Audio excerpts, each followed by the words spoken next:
Voice Pakistan میں سب سے پہلے headline. Chief election commissioner نے بلدیاتی انتخابات کے سلسلے میں سیکرٹری الیکشن کمیشن کو کراچی پہنچنے کی ہدایت دے دی۔ 15 جنوری کو سندھ میں بلدیاتی انتخابات کے دوسرے مرحلے میں کراچی اور حیدرآباد میں پولنگ ہوگی۔ مغربی ہواؤں کا نیا سسٹم ایران سے شمالی بلوچستان میں داخل ہو گیا۔ محکمہ موسمیات نے 2 روز تک بلوچستان کے 13 اضلاع میں بارش اور برف باری جاری رہنے کی پیشن گوئی کر دی۔ فیصل آباد میں فائرنگ کے 2 واقعات میں 5 افراد جاں بحق ہو گئے۔ پولیس کے مطابق فائرنگ کا ایک واقعہ جائیداد کے تنازع پر پیش آیا۔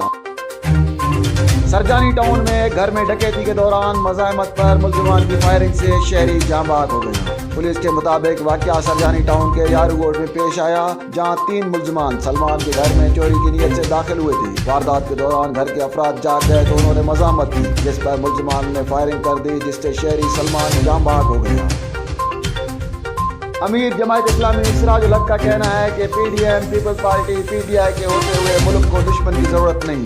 مولانا مودودی کانفرنس سے خطاب کرتے ہوئے سراج الحق کا کہنا تھا، P D M Peoples Party اور پی ٹی آئی ترائیکا نے ہمارے تہذیب، سماج، سیاست اور معیشت سمیت سب کچھ تباہ کر دیا ہے۔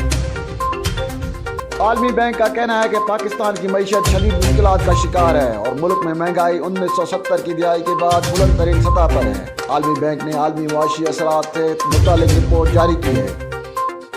سپریم کورٹ نے اٹارنی جنرل کے استعفا اور تقرری کے معاملے کا نوٹس لے لیا۔ سپریم کورٹ کے سینئر جج جسٹس قاضی فائز عیسیٰ کی سربراہی میں 2 رکنی بینچ نے پراپرٹی کے مقدمے میں ڈپٹی اٹارنی جنرل کی معاونت نہ کرنے پر حکم جاری کیا۔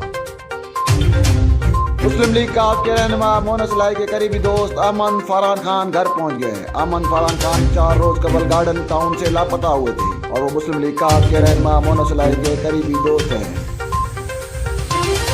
آٹے کی قیمتوں میں اضافہ ہونے کے خلاف پی پی شہید بھٹو اور ٹمبر کے شہریوں کی جانب سے گھاس کھا کر انوکھا احتجاج کیا گیا۔ وفاقی حکومت اور ضلع انتظامیہ کے خلاف شدید نعرے بازی بھی کی گئی۔ ہیڈ لائن آتی جانب بڑھتے ہیں تفصیلات کی جانب۔